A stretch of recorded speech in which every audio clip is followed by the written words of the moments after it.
Pai, nós te damos graça por mais esse momento rico na tua presença. Te louvamos, ó Deus, pelas partilhas do dia de hoje. Em continuidade, Senhor, queremos abençoar a vida do Pedro, que o teu Espírito Santo continue dando, Senhor, as palavras certas, os ensinamentos certos, e que o nosso coração esteja atento e ouvindo, Senhor, tudo aquilo que tu tens nos ensinar. Abençoa cada um aqui presente, e aqueles também que não puderam estar, levando a tua palavra, em nome de Jesus. Amém. A gente quer falar sobre cristianismo e evangelho. Não são a mesma coisa? Não, não são, né? Por isso a gente vai expor aqui. O cristianismo, ele é uma religião entre as outras, né? Então, se você pegar aí os dados estatísticos, tudo que fala sobre a religião, vai colocar lá o cristianismo como a maior religião do mundo, né? Depois vem os muçulmanos e outras aí. Então, no mundo que tem 8 bilhões de pessoas, 2 bilhões fazem parte e seguem a religião cristã, o cristianismo, né? Bom, então, a religião, ela deu à luz a teologia. Ela criou a teologia. E a teologia ficou a serviço dela, ficou refém dela. A teologia produz para a religião. Uma fica retroalimentando a outra, nesse círculo constante. Então, quando nós lemos a Bíblia, de maneira geral, nós lemos com uma lente da religião. Então, nossa interpretação ela já é predisposta a enxergar como um fenômeno religioso aquilo que está na Bíblia. Mas o que a gente vai tentar trabalhar nesses dias é que não é exatamente assim, ou pode não ser exatamente assim, né? O que a gente procura é que cada um dos que estão participando deixe um espacinho, né? Não é a gente trocar uma coisa pela outra, que tem nossa mente, nosso coração, mas deixar um espacinho também para essa possibilidade que nós vamos colocar aqui. Então, a religião, ela ficou a serviço a teologia ficou a serviço da religião que a criou. Então, a igreja cria seminários, forma os teólogos acabam contribuindo para que as doutrinas, para que as regras, a interpretação que é feita, ela se consolide naqueles que estão bancando ela, né?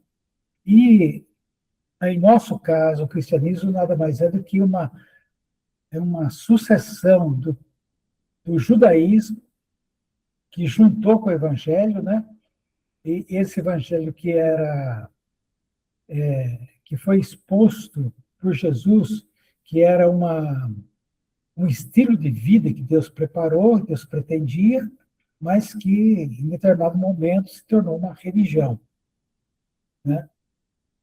Então, a gente vai trabalhar para ver alguns conceitos que estão aí, que nós, às vezes, estamos lendo, né, viciadamente do ponto de vista da religião. Então, vamos começar, então, pela criação do homem, né? Então, o homem foi criado por Deus, né?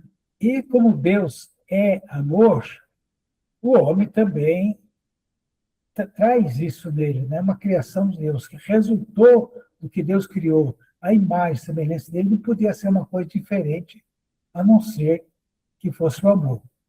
O amor, contudo, requer duas coisas, né? O amor requer liberdade. Ninguém ama por uma obrigação, ninguém ama por imposição. O amor ela é uma coisa voluntária, ela é uma coisa espontânea, né? Ninguém obriga ninguém a amar, né? Não adianta mandar amar, se a pessoa não quiser, ela não vai amar. Amar precisa de liberdade. Então, Deus criou o homem em amor, e para que o homem pudesse amar, ele precisava necessariamente ser livre. E como que Deus demonstrou que o homem era livre e que podia amá-lo? Deixou ali para ele uma prova razoável. Olha, aqui está a árvore do conhecimento do bem e do mal. Você tem todas essas árvores aqui, todos esses frutos, você pode comer de todos eles, mas desse aqui, do conhecimento do bem e do mal, você não come. no dia que você comer, você vai morrer. Então, ele tinha liberdade, né? Sabemos, mas todo dia, no dia de hoje, não tinha tempo naquela época, mas sempre ele via a árvore do conhecimento do bem e do mal, ele fazia a opção de não comer, porque ele amava a Deus, então ele estava exercendo a sua liberdade. Uma outra coisa que vem junto também é a fé. Deus deu a fé ao homem. A fé é um dom de Deus, e como dom de Deus, ele é sem arrependimento, né?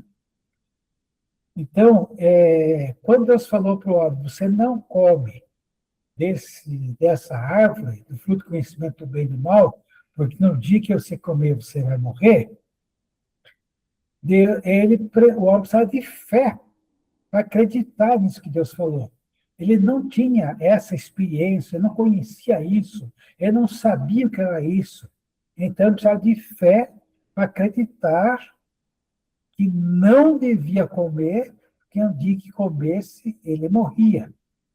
Então, junto com o amor, que Deus criou o homem em amor, um produto de Deus, não podia ser diferente, né? Que saía dele, não podia ser diferente que não fosse o amor, e junto com o amor, para que ele tivesse validade, ele precisava da liberdade, ele precisava da fé também.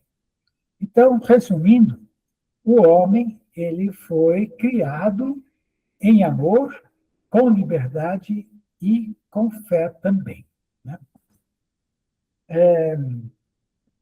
Essas coisas são básicas para aquilo que nós vamos entender futuramente nas demais coisas que a gente vai ver aqui, né? O homem, todos nós, temos em nós, né? Trazemos em nós, quando o homem foi expulso do paraíso, ele levou consigo o amor, levou consigo a liberdade, levou consigo a fé. Os dons de Deus são sem arrependimento. Então, Deus não destituiu o homem quando ele saiu da eternidade, saiu do Éden, ele não foi destituído do amor, não foi destituído da fé e nem da liberdade. Essas três coisas caminharam com ele, continuaram com ele, eram coisas que foram dadas a eles sem arrependimento. Ok? Senhor, obrigada, Senhor, por esse início de partilha. Senhor, mais importante do que os irmãos e irmãs que estão compartilhando a palavra, nós te pedimos que nos dê entendimento e que na vida de cada um, Senhor, que atendeu essa chamada, pôde atender, e daqueles que irão ver a gravação depois, que o Senhor possa traduzir, converter todo esse conhecimento, tudo que o Senhor tem nos falado, Senhor, em práticas, que traga, Senhor, alegria para o teu coração, transformação de cada um de nós, à imagem e semelhança do teu Filho amado Jesus. Nós te agradecemos em nome de Jesus. Amém.